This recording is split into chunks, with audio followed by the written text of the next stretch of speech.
Oke ya, baik. Selamat bergabung pada perkuliahan online pada sore ini. Dengar suara saya ya ini ya.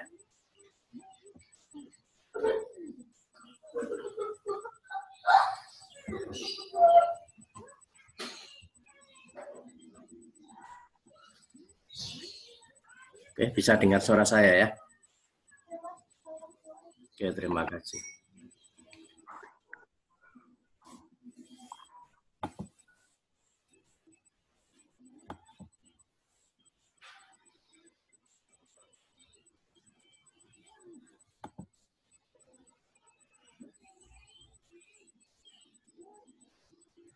Oke, baik. Kita mulai dulu aja ya.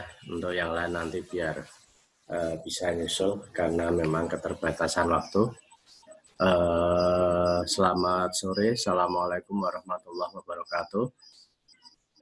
Oke, terima kasih.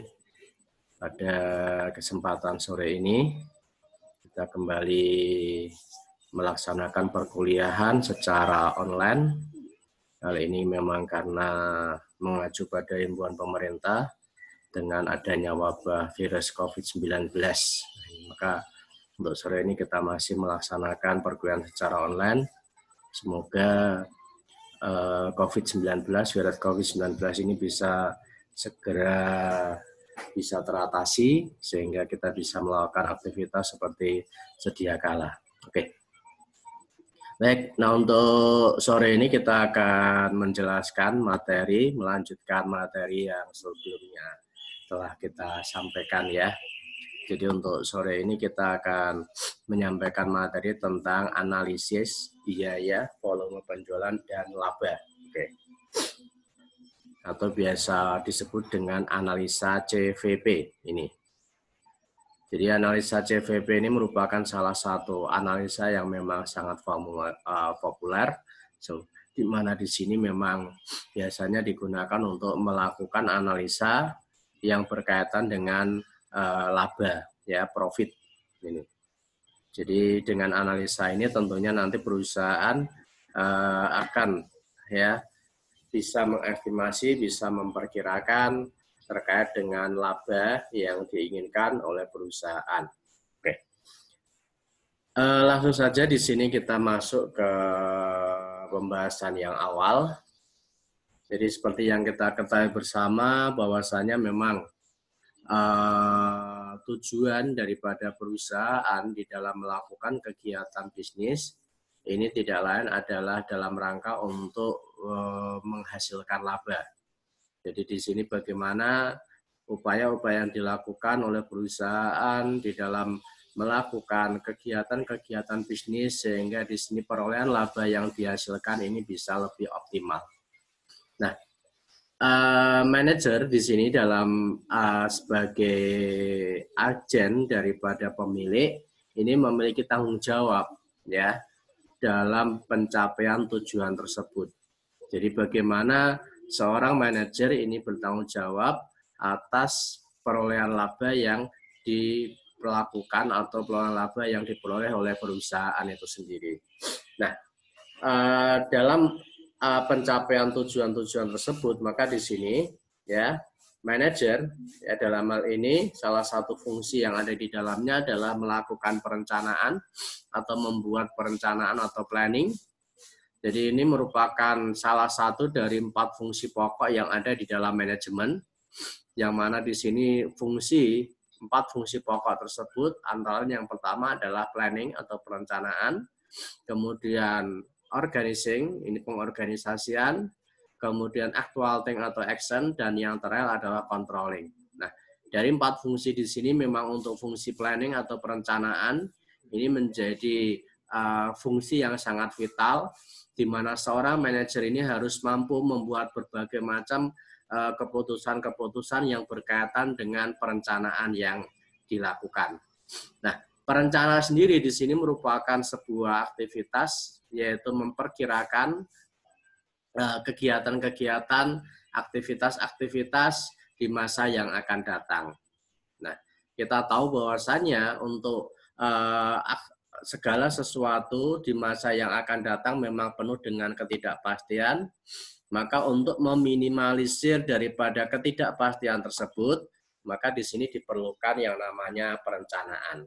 Ya, jadi perencanaan ini merupakan salah satu faktor yang sangat penting dalam suatu perusahaan karena berpengaruh secara langsung terhadap faktor kelancaran maupun keberhasilan manajemen untuk mencapai tujuan. Nah, dengan perencanaan di sini tentunya di dalam proses pencapaian tujuan ini lebih efektif. Ya, karena apa?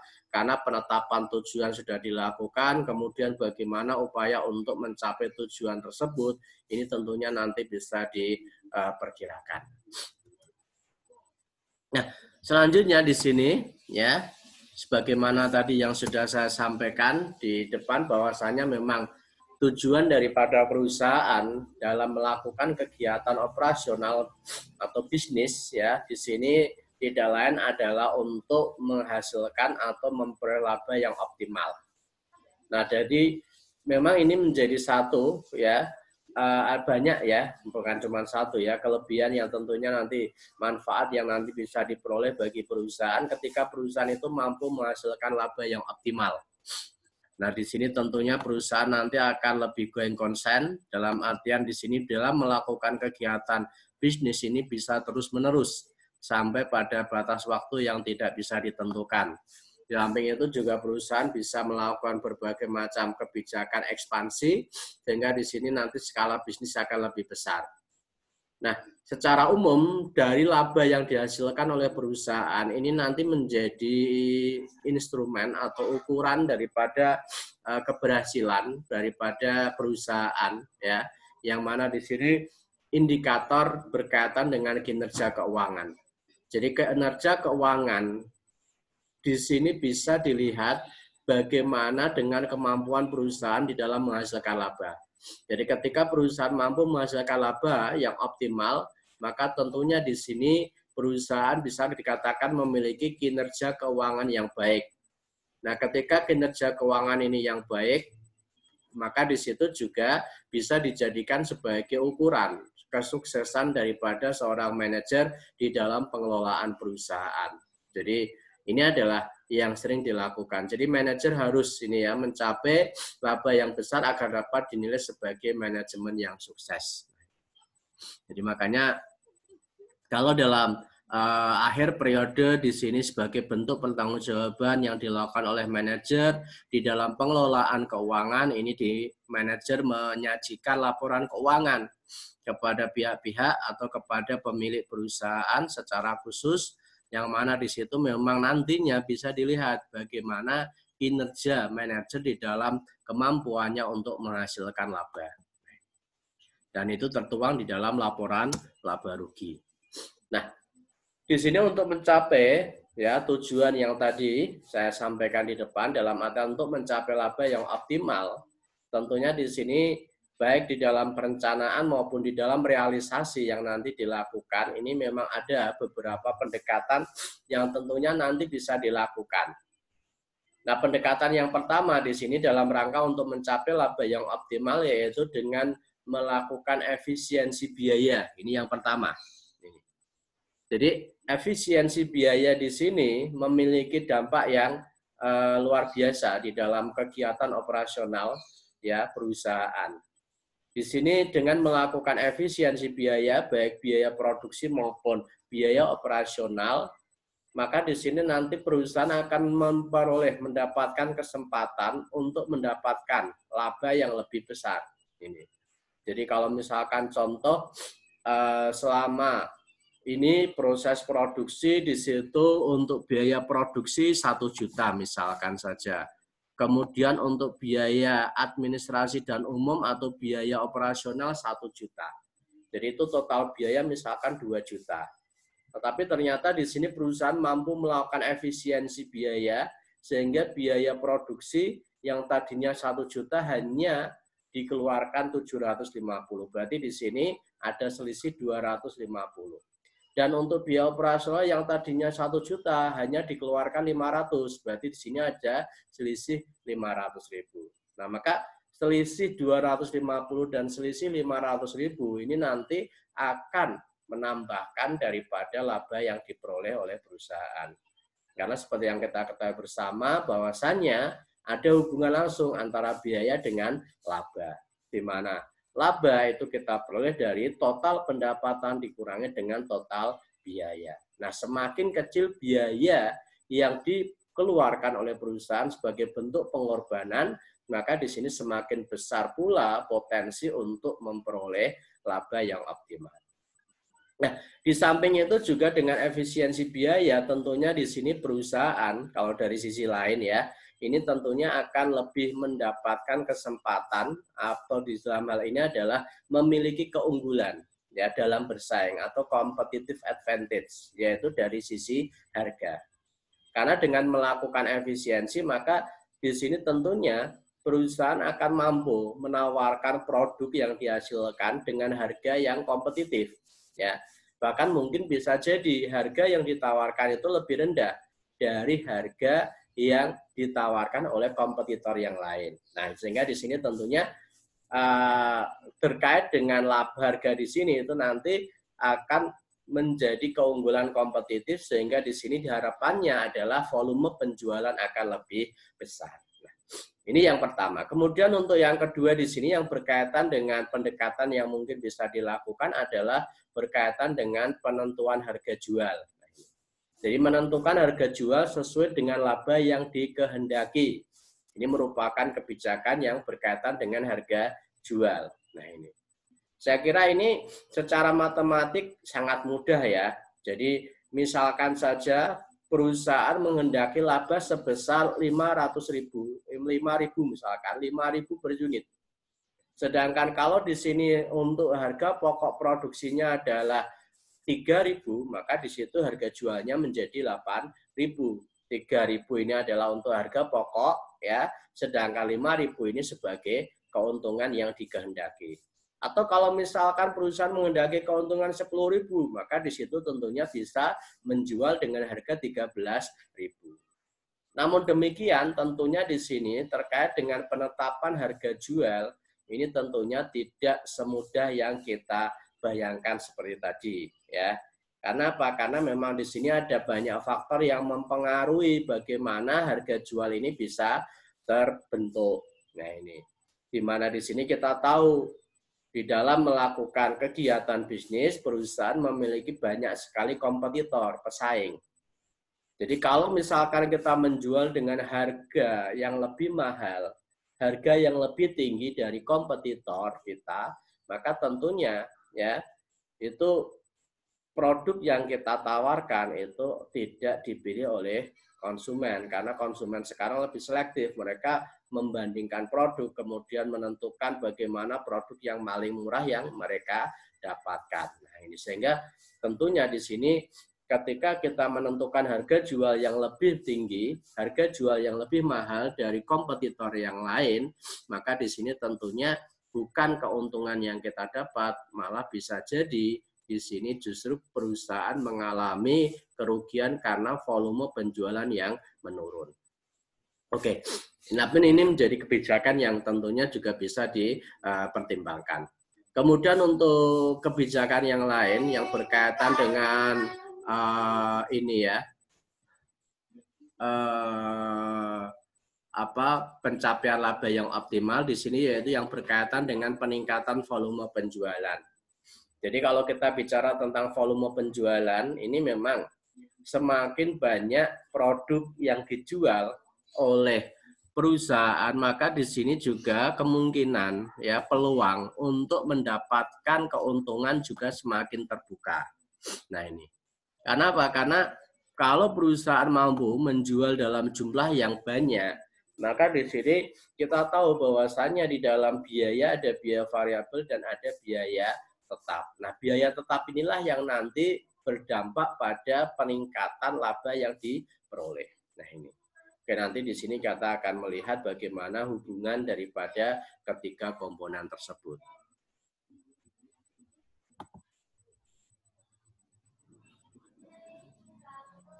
Oke, baik. Kau tahu siapa pelakunya? Aku tahu.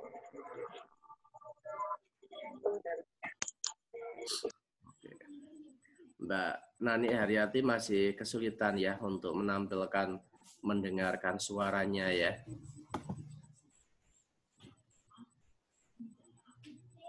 Nah, ini sudah ada solusi dari Mbak Yunia ya, mungkin bisa diikuti Mbak Nani. Oke. Baik, ini memang kebetulan audionya belum masuk, ini punya Mbak Nani ya. Sedangkan kalau untuk yang lain perangkat audionya sudah masuk.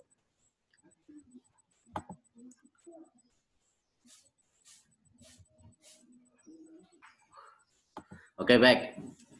Nah, kemudian dari 3 pendekatan yang ada di sini, ini memang ketiganya memiliki hubungan yang erat. Dan di sini bahkan saling berhubungan, saling berkaitan satu dengan yang lain.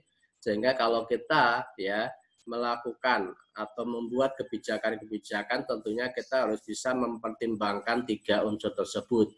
Baik biaya maupun harga jual dan juga volume penjualan. Tujuannya agar supaya apa yang kita putuskan ini memang benar-benar mampu ya mengatasi permasalahan yang ada. Nah, baik. Selamat bergabung. Ini Mas Firnanda baru masuk. Nah, ini kita bisa lihat bagaimana gambar yang menjelaskan hubungan daripada unsur-unsur atau elemen-elemen yang tadi kita singgung, kita jelaskan di depan ya. Jadi di sini kita bisa lihat untuk yang pertama adalah biaya ya. Jadi tadi kita tahu bahwasanya biaya memang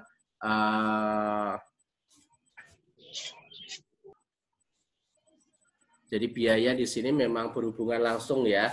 Kita tahu bahwasanya biaya ini adalah pengorbanan-pengorbanan yang dikeluarkan oleh perusahaan dalam rangka untuk mendapatkan manfaat ya atas pengorbanan tersebut, baik manfaat sekarang atau mungkin juga manfaat di masa yang akan datang. Nah, besar kecilnya biaya yang dikeluarkan sebagai bentuk pengorbanan yang dilakukan oleh perusahaan ini nanti akan berpengaruh secara langsung terhadap harga jual. Kita tahu di dalam biaya ya ada beberapa jenis biaya ya, ada biaya produksi yang mana di dalam biaya produksi ada biaya bahan baku, ada biaya tenaga kerja, dan juga ada biaya overhead.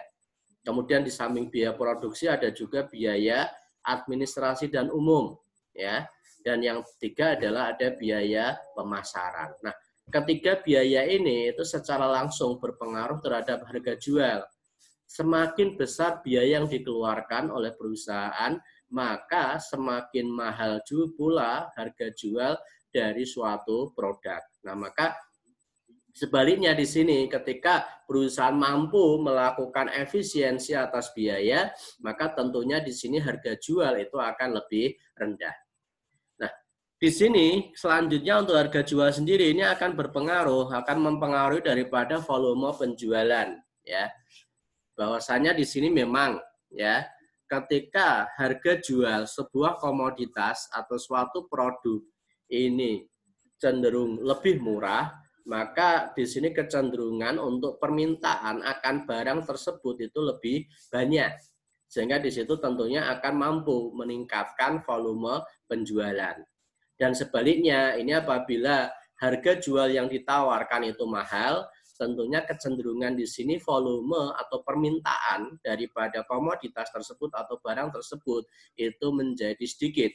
Sehingga volume penjualan menjadi rendah. Nah, maka di sini hal yang perlu diperhatikan, bagaimana agar supaya perusahaan itu mampu meningkatkan volume penjualan. Tentunya bisa dimulai dari biaya. Bagaimana perusahaan itu mampu melakukan efisiensi biaya, baik biaya produksi, biaya administrasi dan umum, maupun biaya pemasaran, sehingga di situ nanti harga jual daripada produk yang dihasilkan itu bisa lebih rendah. Nah, ini. Nah, kalau harga jual di sini lebih rendah, dalam artian bukan murahan ya, tetapi di sini tujuannya adalah sebagai keunggulan kompetitif. Ya, ini seperti yang sudah saya ulas di depan. Nah, tentunya nanti volume penjualan ini akan lebih meningkat. Nah, kemudian di sini volume penjualan pun juga akan berpengaruh terhadap volume produksi. Jadi kalau volume penjualan itu naik, maka tentunya di sini kebijakan daripada perusahaan harus meningkatkan volume produksi. Tujuannya apa? Tujuannya agar supaya volume penjualan yang meningkat itu bisa dipenuhi, ya. Karena peningkatan volume penjualan ini karena adanya permintaan yang tinggi. Sehingga permintaan yang tinggi ini nanti bisa dipenuhi dengan melakukan proses produksi yang lebih banyak.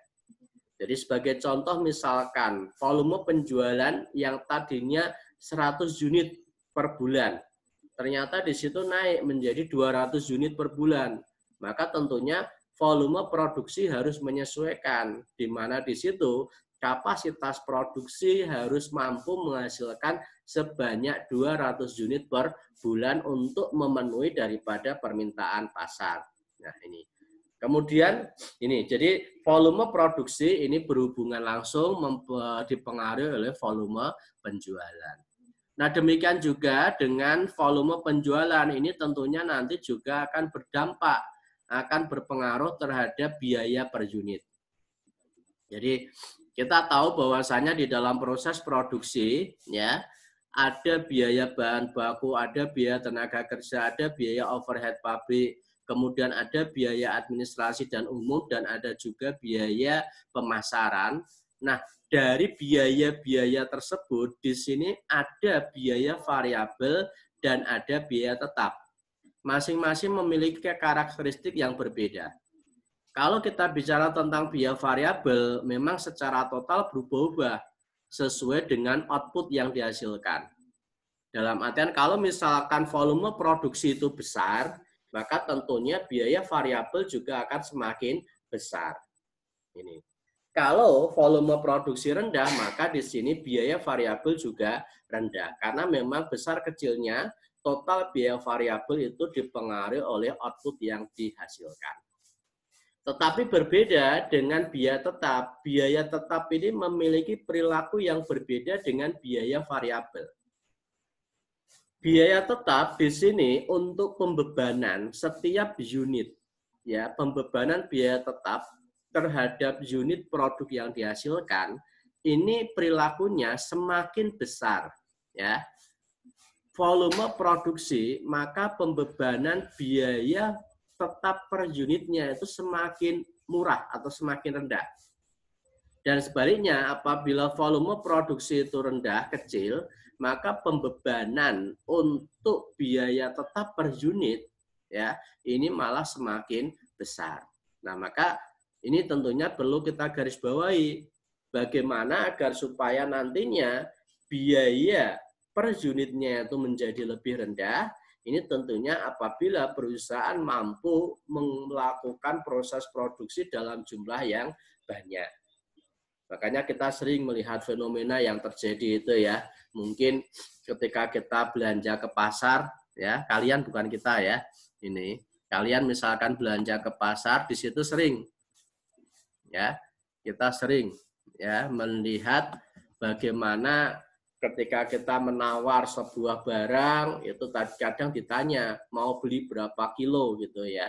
Misalkan kita beli menawar jeruk misalkan 1 kilo 10.000. Nah, kita tawar 7.000 gitu. Nah, dan penjual biasanya menanyakan mau beli berapa kilo gitu. Kalau misalkan beli banyak 5 kilo mungkin di situ penawaran yang kita lakukan itu tentunya nanti akan bisa dipenuhi gitu. Tapi kalau kita belinya sedikit mungkin belum bisa gitu. Nah, ini adalah gambaran bagaimana biaya per unit itu tentunya akan dipengaruhi oleh volume produksi karena apa? Ada biaya tetap.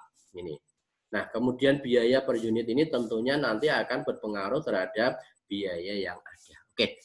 Jadi kalau kita melihat dari sini ternyata antara biaya harga jual volume penjualan ini memang memiliki hubungan secara langsung, dan di sini semua ini ya akan berpengaruh terhadap laba atau perolehan laba yang dihasilkan oleh perusahaan. Oke. Nah, untuk menjawab, untuk dapat membantu ya menjawab pertanyaan yang berkaitan dengan jumlah penjualan yang diperlukan untuk mendapatkan sejumlah laba tertentu. Nah, maka di sini kita bisa melakukan analisis yang namanya cost profit ya, volume analis ini atau analisa CVP ini.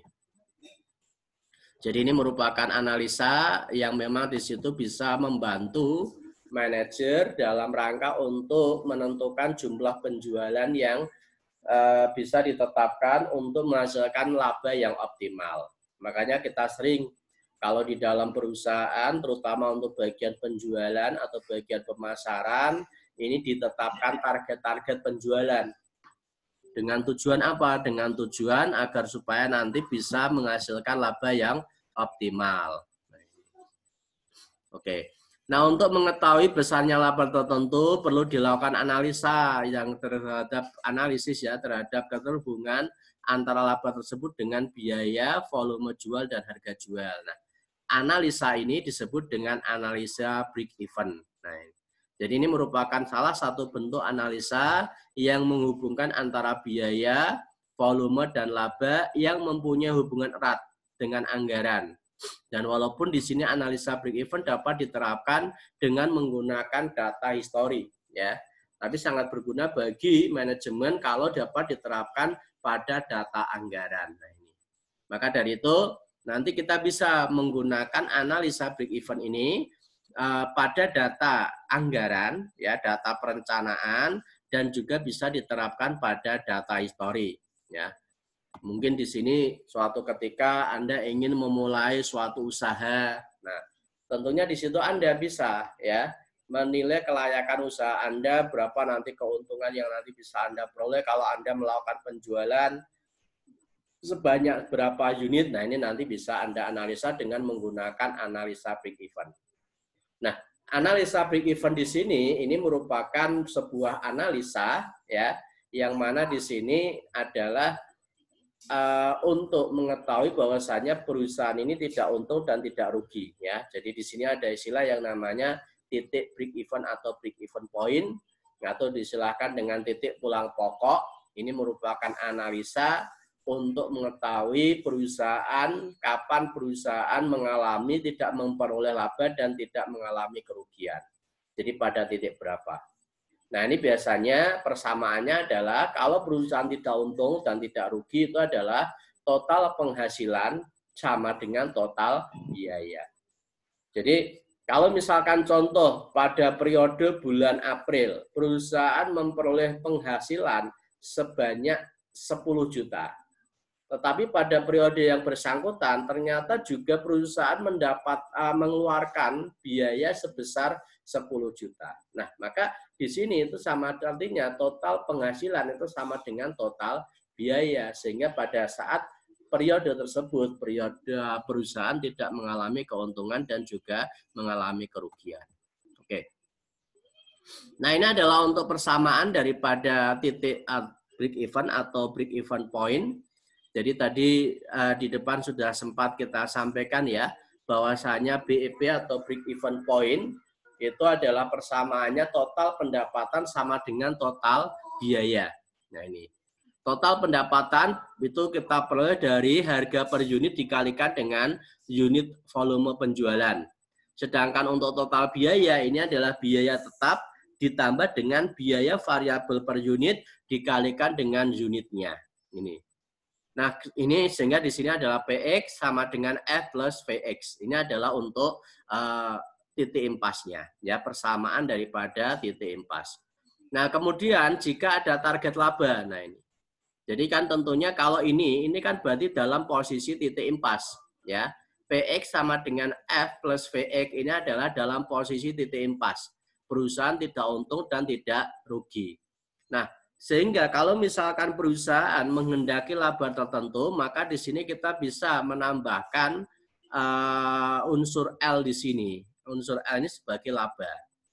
Kita tahu bahwasannya ya, kalau pendapatan dikurangi dengan laba itu sama dengan biaya. Nah, maka dari itu nanti pendapatan atau dengan kata lain pendapatan itu sama dengan biaya biaya tetap plus total biaya plus laba. Nah, ini adalah untuk mengetahui laba yang diinginkan. Oke. Baik. Kemudian di samping persamaan tadi itu adalah merupakan persamaan break even. kita juga bisa menentukan berapa break even dalam rupiah dan berapa BEP dalam unit. Ini rumusnya.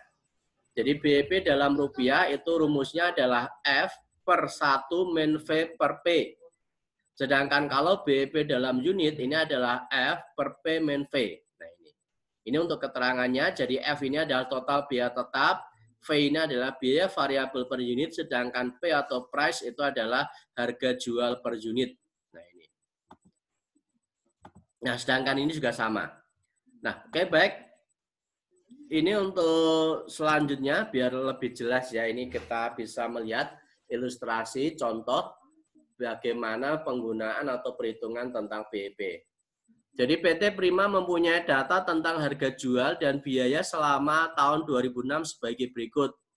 Harga jual atau di sini dilambangkan dengan P itu 5.000 per unit. Biaya variabel atau V ini adalah 2.000 per unit. Total biaya tetap atau F itu 300.000. Nah ini ditanyakan berapakah titik impas baik dalam rupiah maupun dalam unit. Nah, kita bisa langsung memasukkan angka-angka tersebut dalam rumus BEP baik dalam rupiah maupun dalam unit. Nah, ini kalau kita bisa lihat hasilnya, jadi kita masukkan F per 1 min V per P, ini adalah untuk BEP dalam rupiah. Jadi F-nya kita masukkan 300.000 per 1 min V-nya variabelnya 2.000 per 5.000. Sehingga di situ kita peroleh yaitu sama dengan 500.000. Sedangkan untuk BEP dalam unit ini F per P min V. Jika peroleh 300.000 per 5.000 min 2.000 ketemu 100 unit. Nah, dari sini kita bisa membuat kesimpulan bahwasannya ketika perusahaan ya mampu menjual sebanyak 100 unit dengan biaya sebesar 500.000, maka perusahaan itu berada pada titik impas. Ya, atau dengan kata lain perusahaan di sini tidak ada untung dan tidak ada rugi, ya, berada pada titik impas dengan catatan jadi harga jualnya 5.000, biaya variabel 2.000. Nah ini. Nah, sehingga di sini kalau kita sudah mengetahui posisi titik impasnya, nah selanjutnya kita bisa ya membuat estimasi-estimasi perkiraan-perkiraan atau asumsi. Asumsinya di sini yang berlaku adalah kalau unitnya adalah 100 unit ini perusahaan dalam posisi break even atau tidak untung dan tidak rugi, maka tentunya kalau perusahaan mampu menjual lebih banyak, ya, misalkan di sini kita menjual sebanyak 120 unit, maka tentunya di sini perusahaan akan memperoleh keuntungan.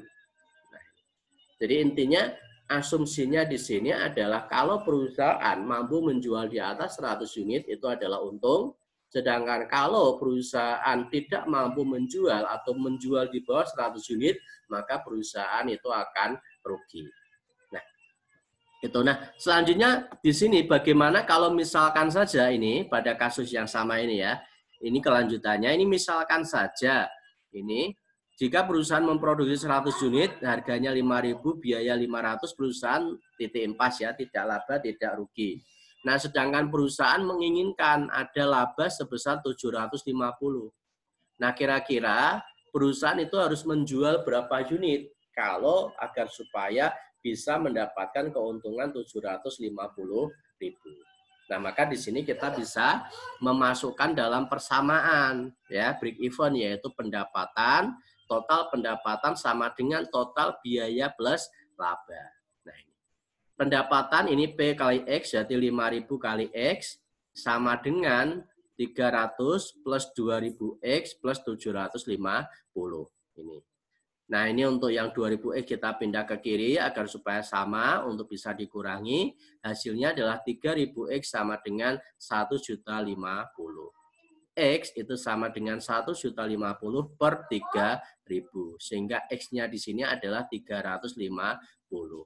Nah, jadi dengan demikian di sini bisa kita simpulkan agar supaya perusahaan mendapatkan keuntungan sebesar 750, maka perusahaan itu harus memproduksi sebanyak 350 unit.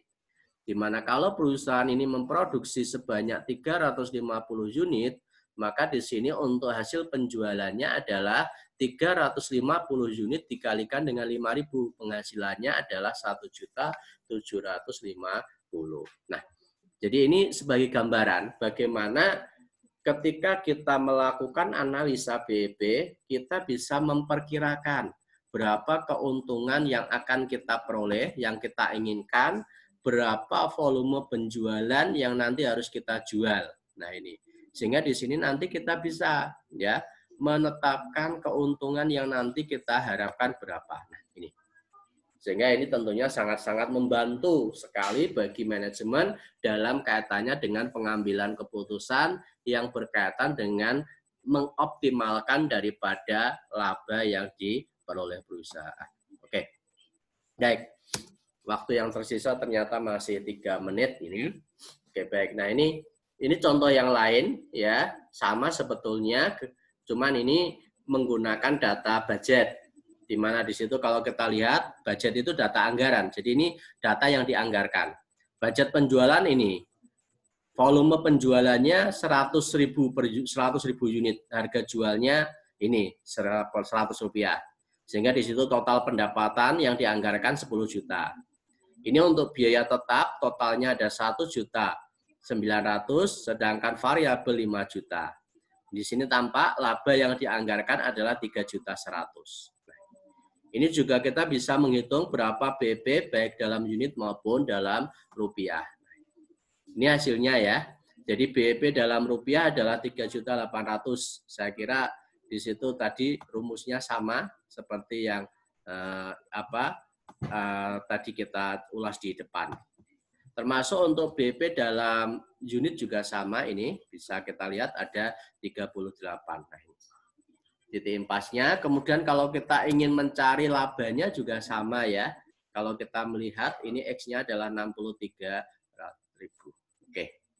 Jadi ini saya kira untuk contoh yang kedua hanya penyajian data saja, di mana di situ ini adalah untuk data anggaran. Tapi dalam proses penganalisaan di sini sama seperti yang tadi kita contohkan di depan. Oke, baik. Jadi itu yang berkaitan dengan analisa break even point, di mana analisa ini membantu sekali untuk para manajer dalam kaitannya dengan pengambilan keputusan untuk bagaimana agar supaya perolehan laba bisa optimal. Nah, makanya yang sering kita lihat di situ terutama untuk bagian penjualan, ini sering diberikan target-target tertentu dan di situ juga ada stimulus. Kalau target ini bisa terpenuhi, maka di situ diberikan bonus. Nah, ini karena apa? Perusahaan mampu memberikan bonus karena perusahaan mendapatkan laba yang optimal atas penjualan yang dilakukan. Nah, ini gambarannya seperti itu. Oke, baik. Ini masih tersisa waktu 1 menit. Saya kira mungkin untuk penyampaian materi pada perkuliahan ya malam ini kita akhiri ya. Jangan lupa nanti untuk absensinya bisa dilakukan di Siakat ya, karena memang di situ sudah terotomatisasi, tersistem. Jadi nanti di situ Anda bisa absen di Siakatnya gitu ya. Oke, baik. Baik, saya kira itu nanti kalau mungkin ada yang tanyakan bisa langsung ditanyakan via WA atau mungkin lewat Siakat. Untuk perkuliahan pada petang ini saya akhiri. Terima kasih atas perhatiannya. Kurang lebihnya mohon maaf. Saya akhiri. Selamat malam. Assalamualaikum warahmatullahi wabarakatuh. Oke.